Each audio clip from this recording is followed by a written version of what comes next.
मासानां नियमो नात्र दिनानां नियमोऽपि न सदा सेव्या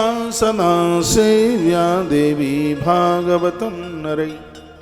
कहा गया इस कथा के लिए कोई भी मास, महीना, दिन जब भी आप सुनते हैं ये कथा अपने आप में प्रभाव देती है। लेकिन फिर भी आश्वनी मधुमासेवा तपोमासे शुचौ तथा चतुर्सम नवरात्रेषु विशेषात फलदायिका।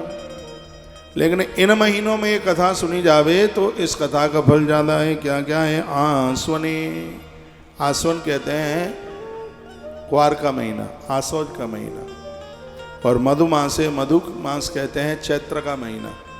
क्वार के महीने में, चैत्र के महीने में, और तपोमास कहते हैं जेठ और आषाढ़, जो आषाढ़ में गुप्त नवरात्र आती है उस महीने में, और माघ के महीने में गुप्त नवरात्रा चल के आती है। इन 4 महीनों में यदि देवी भागवत की कथा सुनी जावे तो कथा की महिमा बहुत ज़्यादा है अपने आप।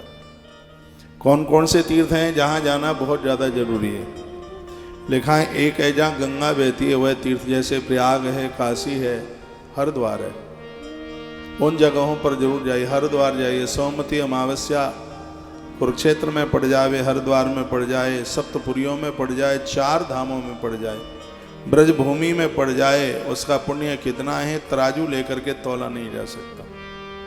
अभी हम कुरुक्षेत्र में थे, निवेदन कर रहे थे कि कुरुक्षेत्र में क्या गया, कोई भी सदगर्भ में 10,000 गुना ज़्यादा होता है, और वो भी सोमवती अमावस्या ऐसे स्थान पर पड़ जाए तो तराजू लेके तौला नहीं जा सकता।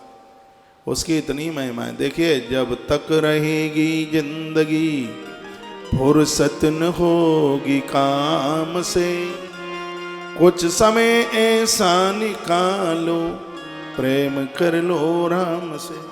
कुछ समय निकाल लीजिए। आज आपका भाग्य है पूरा परिवार तुम्हारा संग दे रहा है, और सबसे बड़ी बात है कि बच्चे तुम्हारा साथ दे रहे हैं। कल उनकी शादी होगी, घरवालियाँ आएंगी, कल क्या होगा पता नहीं है। मौका इतना बढ़िया है, खूब तीर्थ यात्रा कर लो, जम के दान पुण्य कर लो, हरि स्मरण कर लो, भजन करो। तुम तीर्थ यात्रा के लिए जाओगे, अड़ोसी पड़ोसी तुम्हें घुमक्कड़ कहेंगे और बहुत कुछ कहेंगे, लेकिन हमें क्या काम दुनिया से, जगत रूठे तो रूठन दे। पूरी जिंदगी लगा देना रिश्तेदारों को, पड़ोसियों को, परिवार को तुम प्रसन्न कर ही नहीं सकते। इसलिए तीर्थ की यात्रा करने में कभी चूकना मत। चरण राम तीर्थ चले जाई। प्रभु राम ने कहा हम कहाँ रहें, तो महर्षि वाल्मीकि जी कहते हैं जो तीर्थ यात्रा जाते रहते हैं, अयोध्या रहना भले ही भूल जाना, लेकिन उन लोगों के हृदय में वास करना कभी भी मत भूलना। तुम्हारी फोटो लोग फेसबुक पर देखेंगे, इंस्टाग्राम पर देखेंगे, लोग कहेंगे उनके पास तो फ्री फंड का आ रहा है, बच्चे कमाऊ हो गए हैं, तो उन्हें तो घूमने से ही फुर्सत नहीं है। बच्चे पैदा किए ही इसलिए जाते हैं, बच्चों को पढ़ाया लिखाई इसलिए जाता है कि वानप्रस्थ जीवन में ये आपको यात्रा कराए। तो लोग हैं, लोग तो क्या कहेंगे, कहने दीजिए ना, काय बात की चिंता है। ये आपका भाग्य है। गंगा जी में कोई जॉब होके आता है तभी तो तीर्थ यात्रा होती है। गंगा में कोई जॉब होके आता है तभी कन्यादान करने का फल प्राप्त होता है। आप पहले जन्म में गंगा जी में जॉब हुए हैं, बेटी के कन्यादान के बाद में गंगा में जॉब हो जाते हैं, न पता हो तो सुन लीजिएगा। इसलिए बोए जाते हैं, गंगा माँ को कहा जाता है, हे माँ, जैसे जौ बहुत जल्दी निकल के आती है, जितने भी बीज हैं सबसे जल्दी जौ निकलती है। हे प्रभु, जैसे जौ बहुत बढ़ती है, हे गंगा माई कृपा करना मेरा परिवार ऐसे ही बढ़े। हम जौ इसलिए बोल रहे हैं कि अब के बार कन्यादान करने का फल मिला है, अगली बार फिर ये सौभाग्य प्राप्त हो जाए। हे गंगा माई कृपा करना। जिनको बेटियां नहीं है वो तो जरूर गंगा जी में जौ बोए।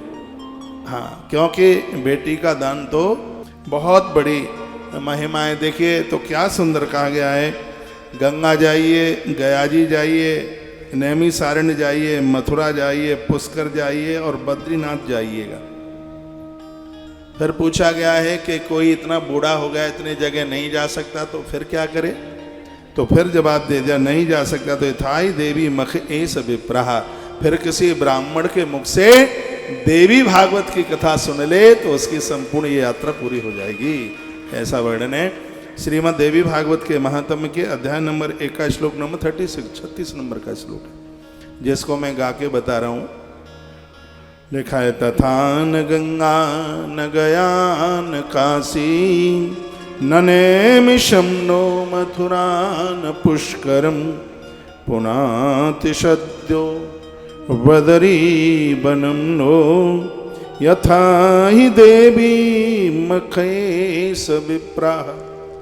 स्पष्ट वर्णन है कि यदि इतनी जगह आप नहीं गए जा पाए, गंगा नहीं गए, गया नहीं गए, काशी नहीं गए, यहाँ गंगा और काशी दोनों का नाम आया। जब गंगा लिख दिया तो काशी की क्या जरूरत थी लिखने की, तो इसलिए गंगा में प्रयाग का नाम आ जाता है, श्री हरिद्वार जी का नाम आ जाता है। काशी एक अद्भुत बाबा विश्वनाथ की वो पावन धारा है जिसका शब्दों में बयान नहीं किया जा सकता। आप जहाँ भी जाएं बड़ी अच्छी बात है, काशी जरूर जाएं। लेकिन पूछा गया कोई आदमी अस्वस्थ हो गया, नहीं जा सकता, काशी भी नहीं गया, गंगा नहीं गया, प्रयाग नहीं गया, नैमिषारण्य नहीं गया, मथुरा नहीं गया। मथुरा की बड़ी महिमा है। आज ही तो मेरे पास कोई भक्त बोल रहे थे, बैठे थे, मैं उन्हें बोल रहा था कि आप वृंदावन की तरफ, मथुरा की तरफ क्यों नहीं आते।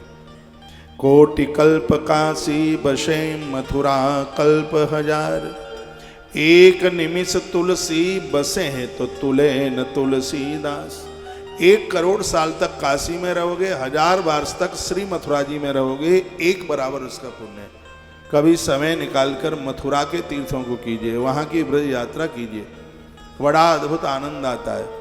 आसुनस्य सिदे पक्षे कन्या रासा गीते रवु महाष्टम्याम समभ्यर्च हेम सिंहासन स्थितम।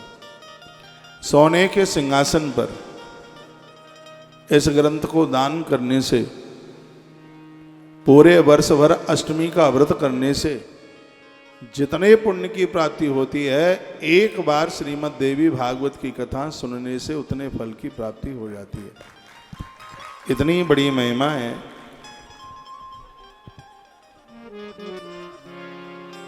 इसलिए मौका मिला है, नवरात्रा का भावी समय है, इस कथा को मत छोड़िए। अस्तु भागवतम देव्या पठेत भक्ता शृणोति वा। इस कथा को, देवी भागवत की कथा को जो सुनेंगे, सुनाएंगे, धर्म अर्थ च कामम च मोक्षम च लभते नरः, उन लोगों को 4 पुरुषार्थों की प्राप्ति हो जाएगी। धर्म अर्थ काम और मोक्ष सब मिल जाएंगे। और अपुत्रो लभते पुत्रम दरिद्रो धनवान भवेत्। जिनको संतान नहीं है, जमीन में सो के एक बार फलियार करके अखंड ज्योत जलाकर, रक्त वस्त्र लाल वस्त्र पहनकर, फल और दूध ही लेकर के यदि श्रीमद् देवी भागवत की कथा सुनी जावे तो लिखा है अपुत्रो लभते पुत्रम। जिनको संतान नहीं है उसे संतान हो जाएगी। यह इतना बड़ा प्रभाव इस कथा का है।